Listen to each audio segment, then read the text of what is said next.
दुसरी गोष्ट ते म्हणतायत की हायब्रिड असं एक त्यांनी आपल्या भाषणातून उदाहरण दिलं. हे उदाहरण खूप बोलकं आहे बघा. म्हणजे ते काय म्हणतायत की हायब्रिड ज्यावेळी आपण लावतो बियाणं त्यावेळी भरपूर पीक येतं, पण साईड इफेक्ट खूप जाणवतात. रोगराई होते पिकाला, जमिनीचा एक पोत खराब होतो. आता ह्याच्यावर त्यांनी स्वतः काय विश्लेषण केलेलं नाही आहे, एवढंच बोलले आणि ते थांबलेले आहेत त्याच्यावरती.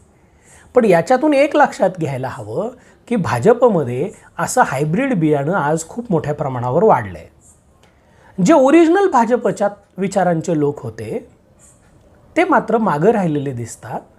भाजपचे जे मूळ कार्यकर्ते होते ते मात्र मागं राहिलेले दिसतात.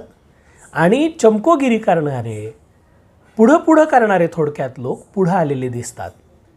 आयात केलेले लोक यांनाच ते हायब्रिड लोक म्हटलेले आहेत. त्याच्यामुळं ही एक गोष्ट